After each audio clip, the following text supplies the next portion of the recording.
maut. Setiap yang bernyawa pasti insya Allah akan menjumpai mati.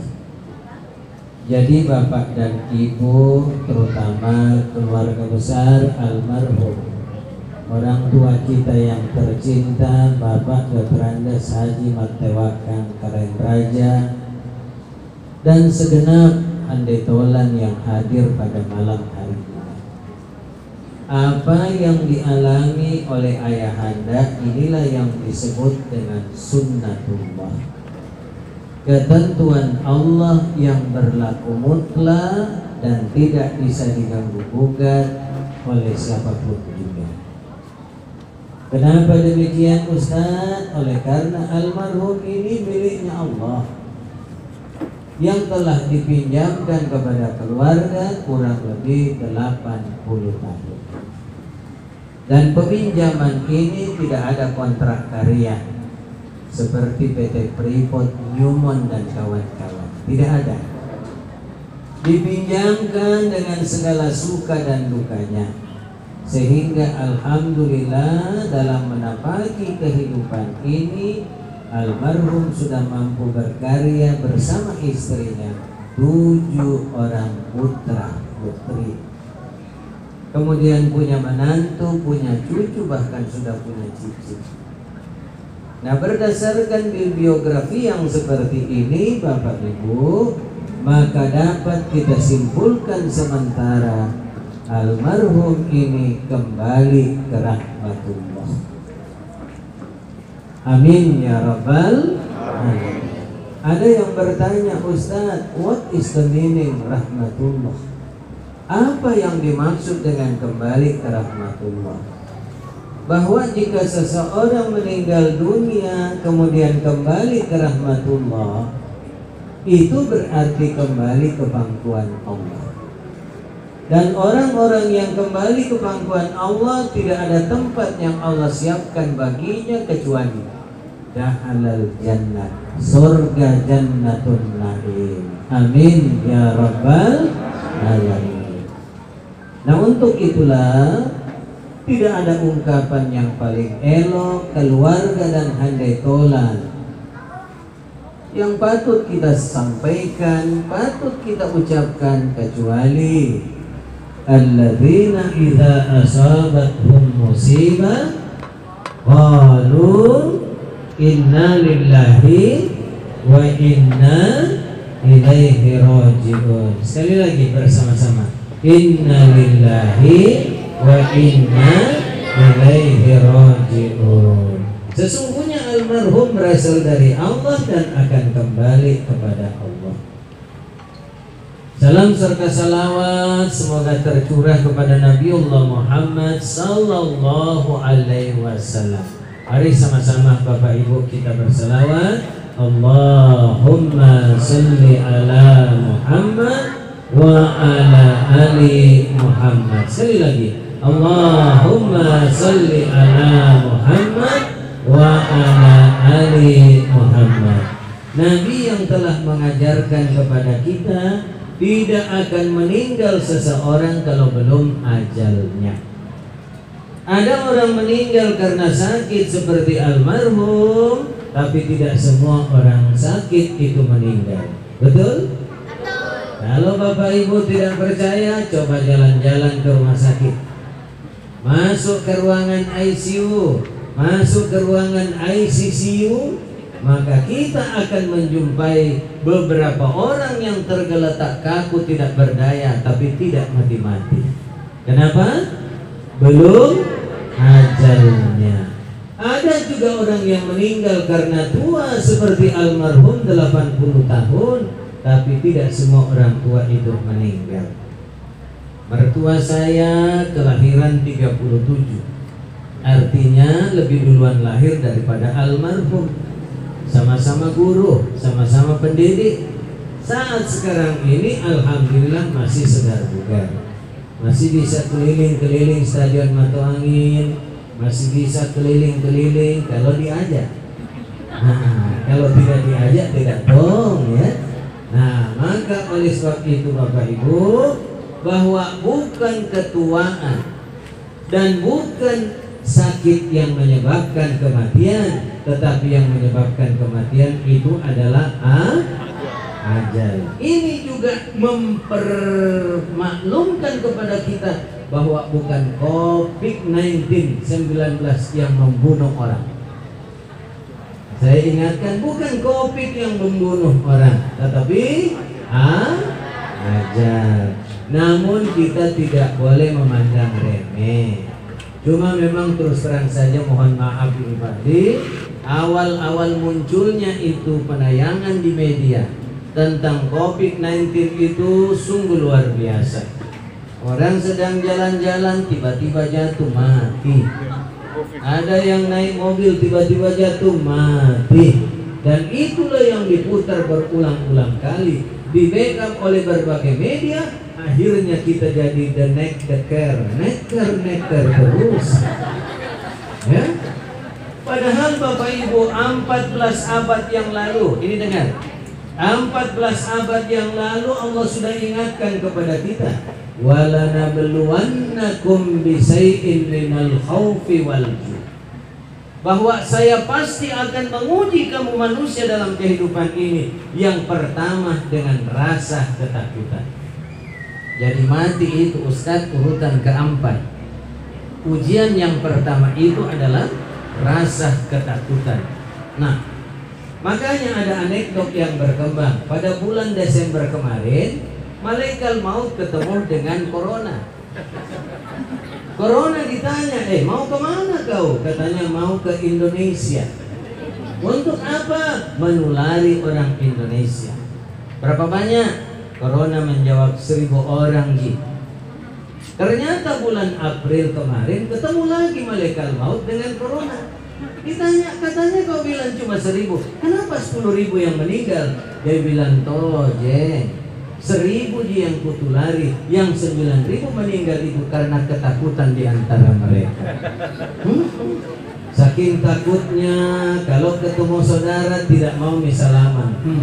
Si siku mami, si kaki mami.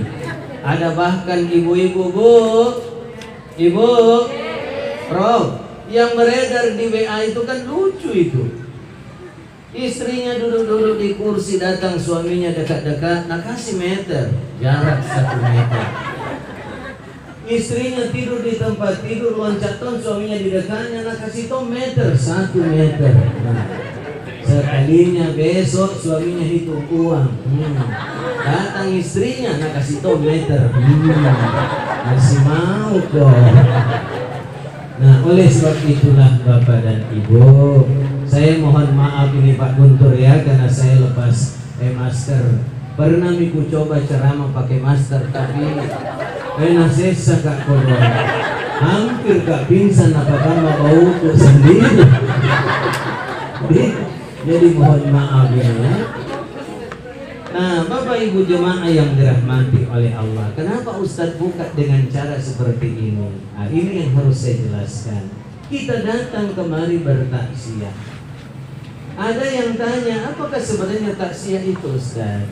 Taksiah itu berasal dari kata tazkirah, yang bermakna kalau kau datang ke rumah duka, berilah kabar gembira, berilah berita yang baik-baik, hiburlah keluarga yang berduka.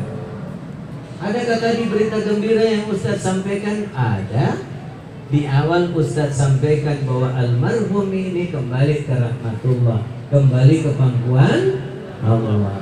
Adakah berita yang baik-baik? Ada berita yang baik-baik, bahwa almarhum ini sudah berkarir, punya anak, punya cucu dan punya cicit. Ya. Makanya Bapak Ibu yang seangkatan dengan almarhum, kalau datang bertaksiah seperti ini, bawa berita yang baik-baik. Ya, jangan mentang-mentang kita satu angkatan lantas kalau datang taksiah, bapakmu itu dulu palak, itu bukan cara taksiah yang baik. Ya, termasuk ibu-ibu ini, Bu, Ibu, kalau datang menjenguk orang sakit, hati-hati. Saya buka dulu sebentar wawasannya. Maukah Bapak Ibu kalau menjenguk orang sakit mendapat pahala? Ya, karena banyak orang yang menjenguk orang sakit dosa jenagah. Hei Ustadz, mana itu ada 3 sunnah menjenguk orang sakit. Yang pertama, doakan. Jadi begitu datang menjenguk orang sakit, cepat salam, perkeras suara, assalamualaikum warahmatullahi wabarakatuh. Karena salam itu adalah doa. Kemudian baru tanya, sakit apa Ki? Dia bilang sakit seluruh badan. Sudah makan obat? Belum. Makan ke obat tak doakan. Nah ya, bagi bapak ibu yang mau lebih menghibur lagi, tanya mana tempat yang sakit, pegang, bacakan taus 1 kali. Tahu taus bu? Bukan taus saya, tapi a'udzubillahi minasyaitonir rajim, baru basmalah. Bismillahirrahmanirrahim. Bismillahirrahmanirrahim. Bismillahirrahmanirrahim. Boleh 3 kali, boleh 5 kali, boleh 7 kali. Ya. Baru doakan, ya Allah, angkat penyakit dan sembuhkan. Ini menjenguk orang sakit yang dapat pahala. Karena ada tom yang menjenguk orang sakit itu dosa jinadakan. Napa kemala-mala gitu garing. Dibilang sakit apa Ibu? Dia bilang komplikasi. Dia bilang iya, dia nenekku begitu 3 hari dia mati. Ini tidak boleh ini ya. Jangan bikin takut-takut itu. Karena ingat Ibu, ya masuk. Sini. Lewat sini Pak. Nah, oleh sebab itulah Ibu dan Bapak sekalian ya. Jadi kalau ada orang sakit kita doakan. 1. Yang kedua, ibu dan bapak kalau datang menjenguk orang sakit itu, tolong mereka ringankan bebannya. Ya. Nah, ibu, pak, berhenti nih kita itu datang menjenguk orang sakit, bawa kue, bawa buah-buahan, karena kue dan buah-buahan itu tidak lebih bermanfaat. Ibu bawa kue cucur bayau, sementara yang sakit orang itu penyakit gula. Nah, ini kan tidak matching namanya ya. Ibu tengok orang yang sakit tipes, baru bawakan rempeyek. Tidak kena itu. Kabulkan di orang sakitnya yang makan. Kalau bukan pajagana, pajalakina itu yang makan. Kalau yang jaga perempuan namanya pajagana. Kalau yang jaga laki-laki, pajalaki. Nah, kalau begitu paling Ustaz ganti mentahnya. Ya, uangmu berhenti maki itu bawa buah-buahan apa? Kenapa? Kalau dokter datang menulis resep, dibawa ke apotek. Sampai di apotek, petugas apotek dan apotekarnya berkata, Bu, Pak, hanya poin pertama, poin kedua yang di backup oleh BPJS. Poin ketiga, poin keempat tidak di backup BPJS. Nah, dihitung-hitung, ternyata apa yang terjadi? Biaya obatnya 1.250.000. Nah, uangnya cuma 1 juta. Bisakah itu kue dengan buah-buahan dibawa ke apotek bilang ini mau tambahan? Bisa? Nah, kalau begitu mentah nanti. Bayangkan kalau setiap orang bawa 20.000 rupiah. Nah, kita ini ada 200 orang malam hari ini. 200 kali 20.000 berapa? 4 juta. Ditulis resep 3.500.000. Masih ada saldo berapa? 500. Yang jaga belum ganti baju sudah 2 hari. Desak dekul. Kasih uang grab. Nah, pulang. Masih ada saldo 400.000. Yang sakit gatal-gatal lehernya mau makan sate ayam, belikan 100.000. Pokoknya poge makan sate ayam. Ya toh? Masih ada. Nah, oleh sebab itu Bapak Ibu, sengaja ini saya sampaikan. Karena inilah anjuran Maha Guru kita. Kalau Bapak Ibu temannya ini, ayahanda kita ini, Bapak Matawakang ini, yaitu Profesor Dr. Insinyur Haji Ahmad Amiruddin, ya, masih kenal itu ya?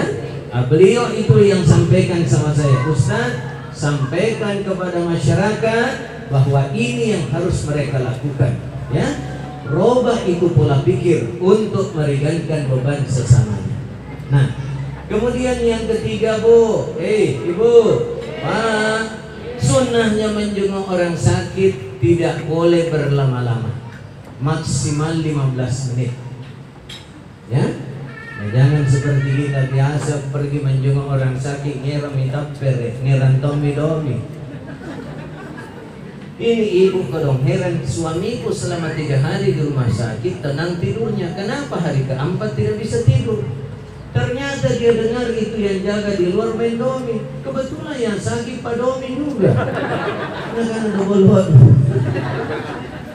Ini ya, jadi minimal maksimal 15 menit. Dan ibu-ibu dengar, selama menjenguk orang sakit tidak boleh bikin program ngerum tapi ngegodesi. Nah, itu penyakitnya ibu-ibu, Prof. Tidak kenal tempat. Begitu ketemu sesamanya ibu-ibu, pokoknya dengok debir demo denyong. Nah, kok bina teman nabiun nabi berena. Di mukanya orang sakit dia bilang jantung nganu nama nganu. Orang sakit kapag gosip tong akhirnya nasambut tong memang. Nah, kalau mati siapa yang tanggung jawab? Ya? Nah, selesai nih pembukaannya, baru kita masuk intinya, ya. Nah, oleh sebab itulah Bapak Ibu, karena almarhum ini sudah berprestasi dalam hidupnya, dan kita sudah lihat putra putrinya itu alhamdulillah sudah mewariskan apa yang mesti diwariskannya, dan salah satu di antaranya adalah ilmu yang dimanfaatkan, ya. Nah, sekarang apa yang harus dilakukan oleh keluarga sepeninggal almarhum?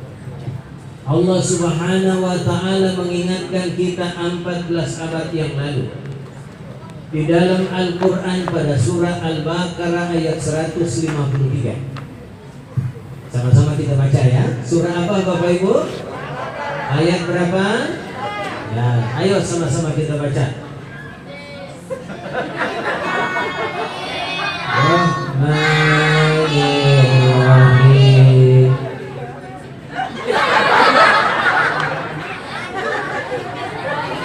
Surah apa? Al-Baqarah ayat berapa? Nah, Ustadz jadi saksi, ya. Biasanya kalau di tempat ceramah itu Ustadz baca ayatnya, jamaah yang dengar. Tapi karena malam hari ini jamaah sudah pada hafal. Nah, surah apa lagi? Al-Baqarah ayat berapa? 153. Maka jemaah yang baca, Ustadz yang dengar, ya. Ayo kita mulai.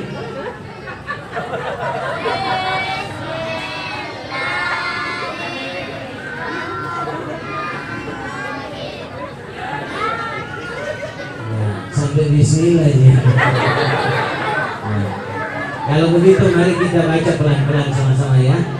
Ya ayyuhalladzina amanu ista'inu bis-sabri was-salah innallaha ma'as-sabirin. Sekali lagi. Ya ayyuhalladzina amanu ista'inu bis-sabri was-salah innallaha ma'as-sabirin. Sekali lagi.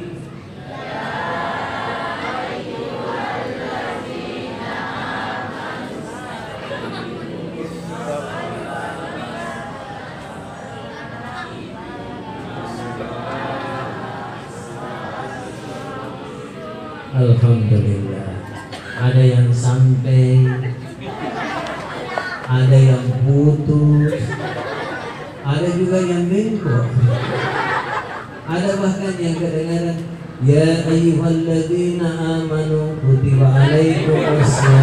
Kenapa sih nalari puasa? Padahal sudah makin lebaran. Ya, kita ulang satu kali lagi sama-sama, ya. Ustaz, kenapakah harus diulang-ulang? Dengar kata Nabi, siapa yang membaca satu huruf Al-Quran, Allah siapkan 10 pahala baginya. Ya, mau pulang dari takziah ini bawa pahala yang banyak? Nah, Kalau begitu mari kita baca sama-sama. Ya ayyuhalladzina amanu ista'inu bis-sabri was-salah. Innallaha ma'as-sabirin. Hai orang-orang yang beriman. Siapa orang beriman itu? Yang pertama istri. Ibunda masih hidup? Istri yang tercinta. Yang kedua anak, menantu, cucu, dan seluruh keluarga serta handai tolan yang hadir pada malam hari. Kata Allah, jika engkau tertimpa musibah-musibah apapun juga, wasta'inu bis-sabri was-salah, maka bersandarlah pada sabar dan salat. Innallaha ma'as sabirin, karena sesungguhnya orang-orang sabar itu adalah kekasih Allah. Cuma mohon maaf ini Bapak Ibu, kemarin Allah kasih kita cobaan berupa corona. Harusnya bagaimana? Sabar dan Nah, sekarang saya mau tanya Bapak-bapak, berapa banyak masjid yang tertutup selama corona berlangsung? Berapa kali kita tidak pergi salat Jumat? Nah, dengar baik-baik. Kita meninggal nanti itu kita akan ditanya oleh malaikat mungkar wa nakir. Angapa nanu tongko ki masih kan? Nain surah kok. Nabi Muhammad sallallahu alaihi wasallam semasa hidup sampai sekarang tidak pernah menutup masjid walaupun ada musibah-musibah. Kita ditanya lagi, kenapa kau sengaja tidak hadir salat Jumat? Dia bilang anjuran WHO. WHO ditanya, dia bilang kewanjurkan, dia yang bikin. Nah, maka oleh sebab itulah Bapak Ibu, atas kealpaan kita tidak hadir salat Jumat beberapa waktu yang lalu, mari berbanyaklah mohon ampun kepada Allah dengan beristighfar. Mudah-mudahan Allah ampuni kesengajaan kita untuk tidak datang. Termasuk juga Bapak Ibu ditanya, kau salat sesuai sunnah Nabi, lurus rapatkan saf. Kenapa sekarang kau lurus dan jaga jarak? Nah, semua nanti itu akan ditanya, ya. Nah, maka oleh sebab itulah Bapak Ibu, kalau begitu Ustadz menyalahi aturan, bukan menyalahi aturan, right man on the right job. Mari kita tempatkan sesuatu pada tempatnya. Kalau mendengarkan ceramah seperti ini, tidak ada persoalan jaga jarak. Tetapi kalau salat, itu yang harus kita perhatikan dengan baik, ya. Nah, maka oleh sebab itu kata Allah, jika engkau tertimpa musibah, sabar dan salatlah. Ustaz, enak itu bilang begitu sabar karena bukan kita yang alami. Kan biasanya begitu, Bu, ya.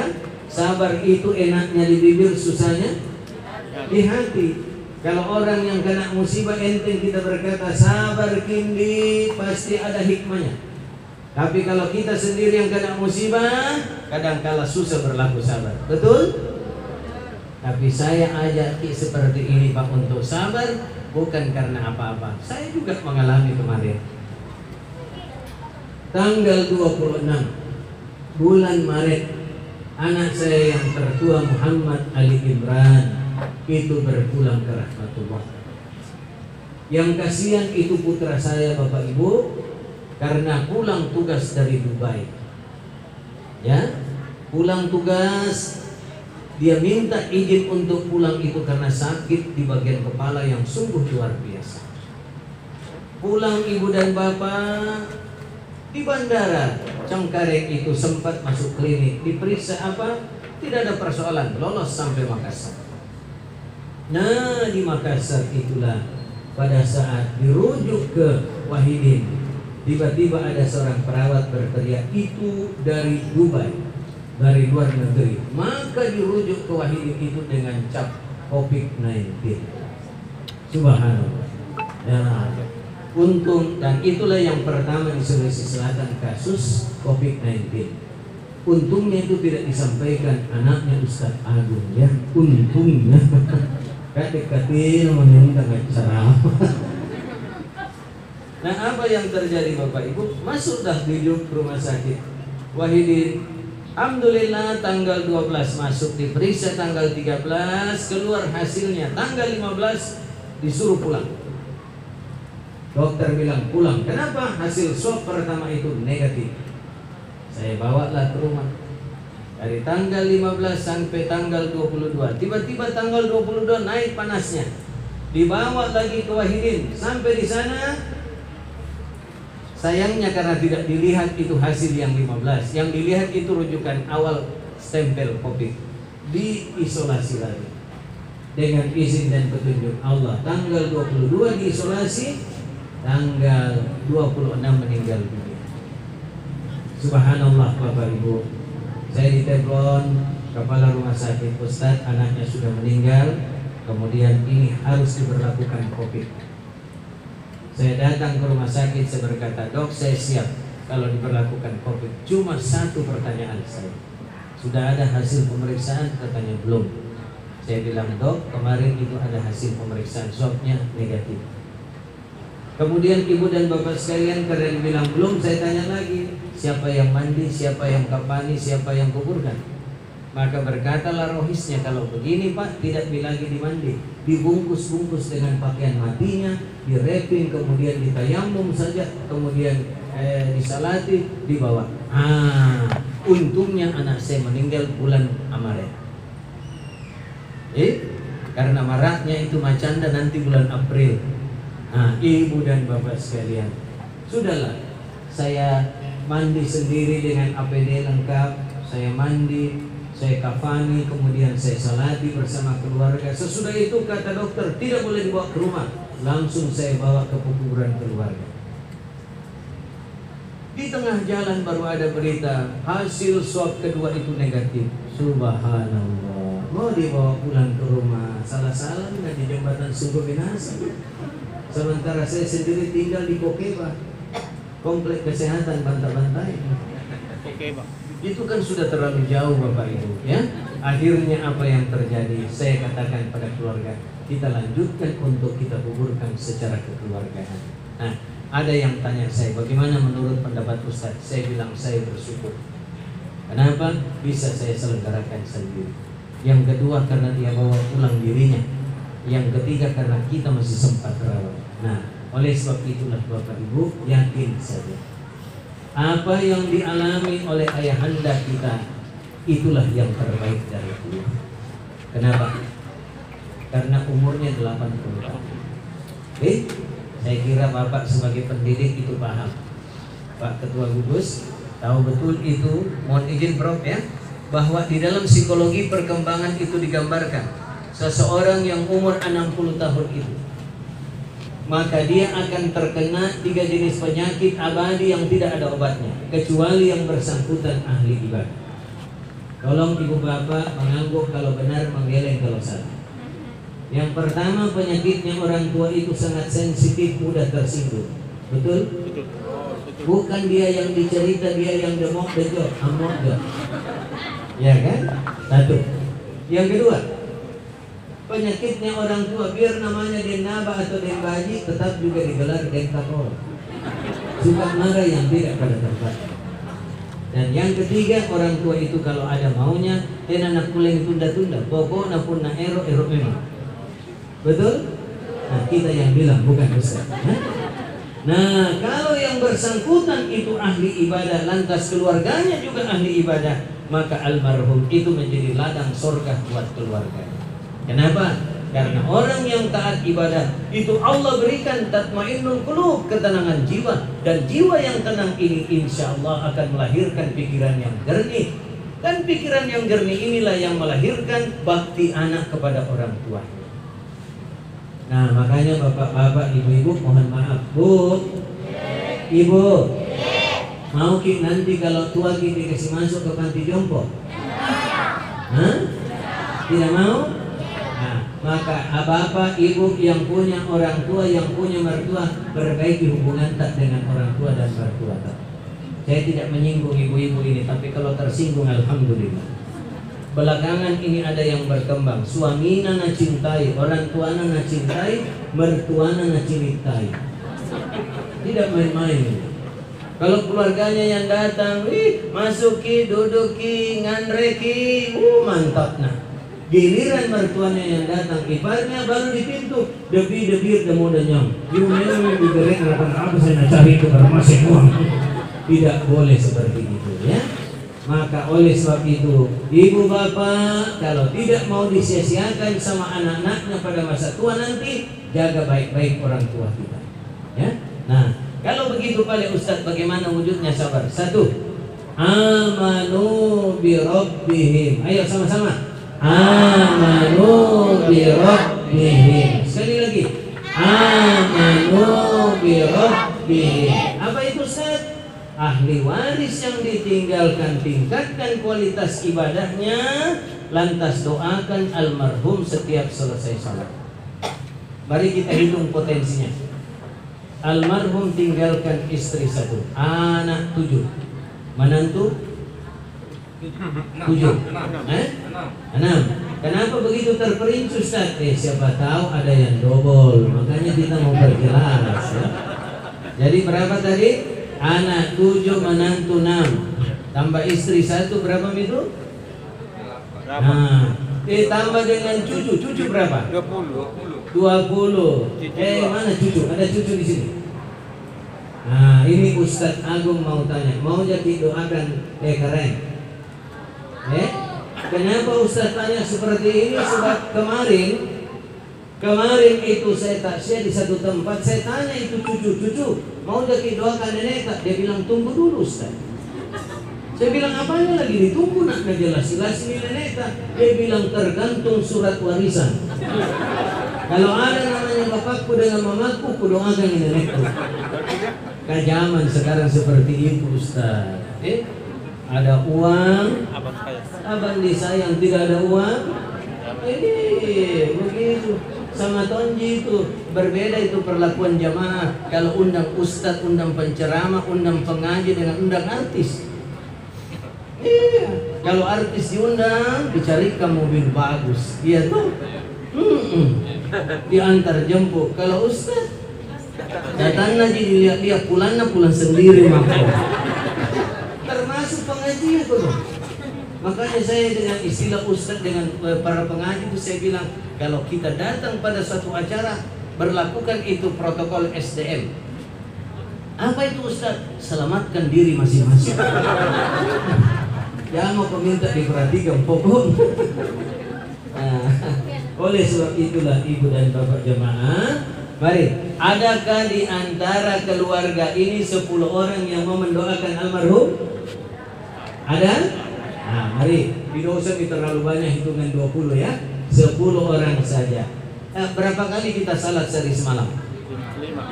5 kali 10. Nah, kalau kali-kali jangan tanya bapak-bapak, ibu-ibu itu ahlinya kali-kali. Kenapa kesenyum Pak? Bapak-bapak senyum-senyum seolah-olah mengatakan, iya Ustaz, kali-kalinya bagus, bagi-baginya belum tentu.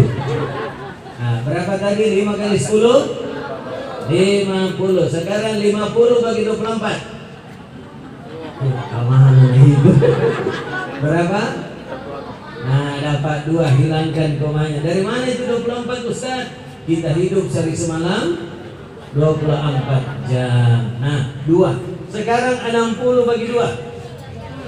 Dari mana itu 60? 1 jam 60 menit. Dapat berapa?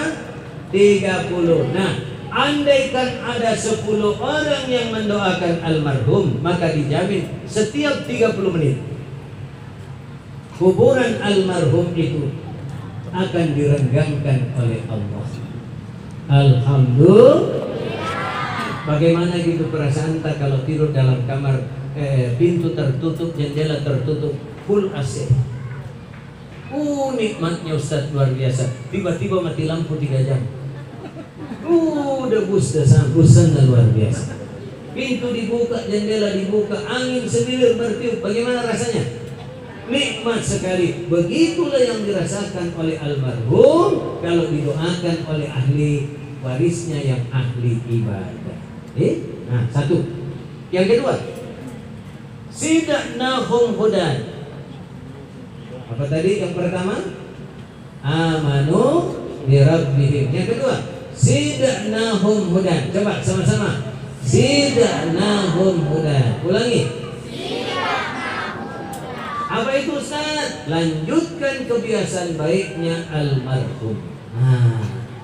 Kalau almarhum ini dikatakan tadi oleh Pak Guntur sangat disiplin, sangat apik dalam membina anak-anak, maka kita tidak boleh bermalas-malas. Terutama anakku yang gadis ini ya. Dengar baik-baik. Kalau almarhum rajin salat, maka ahli waris tidak boleh malas-malas salat. Almarhum rajin silaturahmi, kita tidak boleh putuskan tali silaturahmi. Ini kelihatan bahwa almarhum ini adalah orang yang bermasyarakat, ya. Karena biasa toh ibu ustaz hadiri acara taksiyah, subhanallah, kursinya 400, jamaahnya 50. Saya tanya kenapa begitu, dia bilang ini yang meninggal Ustaz Cooper. Apa itu? Dia bilang kurang perhatian. Alhamdulillah malam hari ini almarhum ayahanda kita Dr. Andes Haji Matewakang Karen Raja ini senyum-senyum di alam kuburnya. Dia saksikan kita semua yang hadir di tempat ini. Maka oleh sebab itu lanjutkan kebiasaan baiknya. Kalau almarhum rajin sedekah, lanjutkan kebiasaan sedekah. Hari ini hari apa? Selasa. Besoknya lagi? Tolong, hari Jumat itu jangan pernah lewatkan kesempatan. Anaknya yang laki-laki, menantunya yang laki-laki, cucunya yang laki-laki, kalau pergi salat Jumat celengan berada di hadapan kita, tahan. Ambil selembar, masukkan, lantas berdoa, ya Allah, kalau ini rahmat untukku, rahmati juga almarhum ayahanda kakekku yang tercinta. Begitu juga rahmati keluargaku yang masih hidup. Jadi kita minta itu. Ya, cuma memang terus terang saja Bapak Ibu, memasukkan uang ke celengan Jumat itu pekerjaan ringan tapi berat. Ringannya tangan ke kantong tidak keluar keringat. Tapi kalau tangan sudah sampai di kantong terjadi seleksi nasional. Batin ani hok-hok na pancikan. Kira-kira yang besar apa yang kecil keluar? Makanya Jumat kemarin itu saya hampir ketawa di atas mimbar. Kenapa? Karena saya lihat itu jemaah di bawah saya. Ada dua yang lucu. Yang pertama begitu celengan bergerak dia angkat tangan berdoa. Lewat di celengan baru berhenti berdoa. Seakan-akan menghindari. Yang satu lebih lucu lagi, batinnya senyum-senyum lihat celengan. Selesai Jumat ditanya sama temannya, kenapa kau senyum-senyum lihat celengan? Dia bilang senyum itu adalah sedekah. Nah, sedekahi celengan dengan senyum. Tapi yang lebih heboh itu Ustaz yang beredar di WA. Begitu celengan di hadapannya dia korek kantongnya. Keluar 4 lembar. 150, 20, 2000. Yang mana masuk celengan? Masuklah 2000 di celengan. Begitu masuk uang 2000 di celengan, tiba-tiba ditepuk pundaknya dari belakang oleh seorang tua sambil disodor 100.000. Kaget dia, saya orang muda 2000, ini orang tua 100. Nah pantamatong dia udah si belanga di celengan. Begitu masuk uangnya di celengan bergerak, ditepuk lagi pundaknya dari belakang. Nah itu uang 100, bukan uangmu yang jatuh. Batin nama janjian celengan. Nah oleh sebab itulah Bapak Ibu, mohon maaf ini Pak Di, Ketua Gugus ini. Ini juga isyarat buat Ketua Gugus bahwa memang jadi pengurus itu yang paling banyak adalah keikhlasan. Kamu nanti na ikhlas to mengurus, kodong, garoda kong, rokong itu. Ya, nah maka oleh sebab itulah Bapak dan Ibu jemaah yang dirahmati oleh Allah. Oleh sebab itu lanjutkan kebiasaan baiknya almarhum. Kemudian Ibu dan Bapak yang terakhir, rabatna ala qulubihim. Ayo sama-sama. Rabatna ala qulubihim. Sekali lagi. Apa itu Ustaz? Sepeninggal almarhum, keluarga ahli waris yang ditinggal tidak boleh seperti anak ayam kehilangan ibu. Biasa itu kalau orang tua masih hidup kita masih akur-akur. Begitu orang tua meninggal, kita saling berselisih satu di antara yang lain, memperebutkan harta warisan peninggalan orang tua. Saya belum pernah mendengar berita orang itu marah-marah karena dia mau bayar utangnya orang tuanya. Saya mau yang bayar utangnya bapak. Belum pernah saya dengar begitu. Yang ada itu yang saya pernah dengar, tidak banyak di bersaudara, 7 juga. Anak tertua mengatakan 2/3 peninggalan orang tua saya yang punya, 1/3 bagi 6. Wah hebat nah kali-kalinya bagi-bagi macet ya. Nah maka oleh sebab itu kepada ibu almarhum, istri almarhum dan anak-anak almarhum, cucu cicitnya, dengar baik-baik surah At-Tahrim ayat 6. Ya ayyuhalladzina amanu, hai orang-orang yang beriman, qu anfusakum wa ahlikum nara wa quduhan nas wal hijarah. Jaga dirimu, jaga keluargamu dari azab yang pedih. Kenapa? Karena kayu bakarnya neraka itu adalah tubuh manusia dan batu-batuan. Oleh sebab itu, Bunda, kareng baine tabe di pamaporanga, jangan makin susah sepeninggal almarhum. Kita doakan saja terus. Karena berbeda itu Bapak Ibu, kalau istri ditinggal suami dengan suami ditinggal istri. Saya kebetulan punya penelitian Prof. Respondennya itu tidak banyak, hanya 20 ya. 10 duda, 10 janda. Ya, 10 duda dan 10 janda. Saya teliti selama 20 tahun. Saya dapatkan simpulan alhamdulillah. Janda-janda yang ditinggal mati oleh suami atau cerai hidup, insya Allah 68% itu mampu membuat anaknya berhasil. Karena rata-rata ibu-ibu itu kalau sudah ditinggal suami, hampir dia tidak memperhatikan dirinya lagi. Yang dia perhatikan bagaimana anak-anaknya pada berhasil. Sebaliknya bapak-bapak hanya ada pada angka 32%. Kenapa seperti itu Ustaz? Nah itulah juga masalahnya. Kemarin majelis taklim bilang sama saya, Ustaz, heranku saya itu tetanggaku. Saya bilang kenapa Bu? Dia bilang belum kering kuburannya istrinya kawin misalnya. Saya bilang kenapa Ki? Heran saya sebelah rumahku belum mati istrinya nak kawin.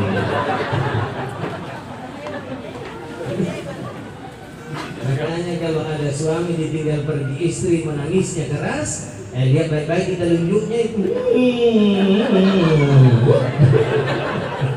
Biasa itu ya.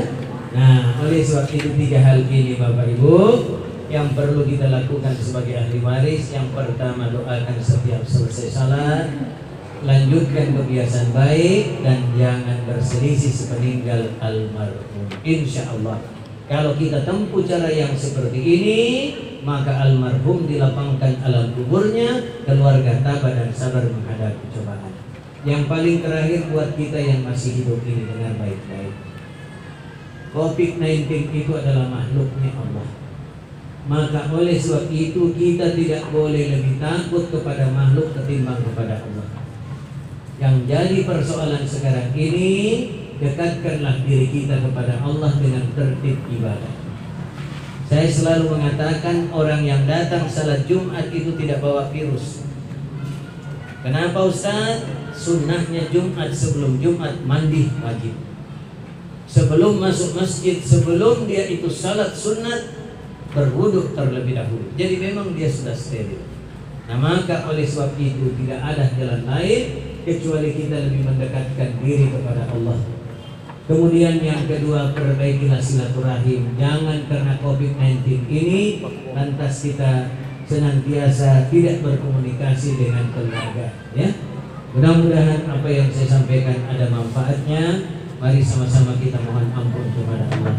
Astaghfirullahaladzim alladzi la ilaha illa huwal hayyul qayyum wa atubu ilaih. Allahumma ghfir lil muslimina wal muslimat wal mu'minina wal mu'minat al ahya'i minkum wal amwat innaka qaribun mujibud da'wat ya kadil adzan. Allahumma ghfir lahu warhamhu wa'afihi wa'fu anhu.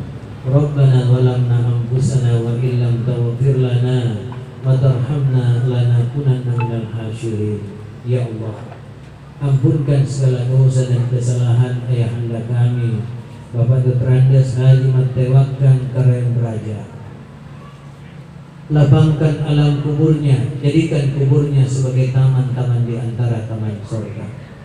Kepada bunda, anak-anak, menantu, cucu, cicit dan keluarga yang ditinggal, tingkatkan kualitas keimanan ketakwaannya agar tabah dan sabar menghadapi cobaan. Kepada kami yang hadir pada malam hari ini, ya Allah, bukakan pintu taubat untuk kami, tertibkan ibadah salat kami, perbaiki tali silaturahim di antara kami, jadikan kami hamba-hamba yang husnul khatimah. Rabbana atina fid dunya hasanah wa fil akhirati hasanah wa qina adzabannar. Walhamdulillahi rabbil alamin. Yang terakhir Bapak Ibu, ada ucapan turut belasungkawa dari Bapak Prof. Rudi Jamaluddin, penjabat Wali Kota Makassar. Kemudian yang kedua, mudah-mudahan Bapak masih kenal ini, ucapan belasungkawa dari Aco. Masih kenal gitu Aco? Ya, Ibu Hajjah Alia Mustika, anggota DPR RI. Pak Aco kita masih kenal Bu. Dulu itu ada teka-teki siapa bupati yang paling manis. Bingung orang cari. Ternyata bupati yang paling manis itu adalah almarhum Raja Milo. Rajanya Milo, karena jadi kontor. Nah, terus ditanya siapa wali kota yang paling dicintai ibu-ibu? Ternyata Aco. Karena kalau tidak ada Aco, ibu-ibu tidak suka. Bapak Doktor Insinyur Haji Ilham Arif Sirajuddin, ya. Demikian, hadanallahu wa iyyakum. Assalamualaikum warahmatullahi wabarakatuh.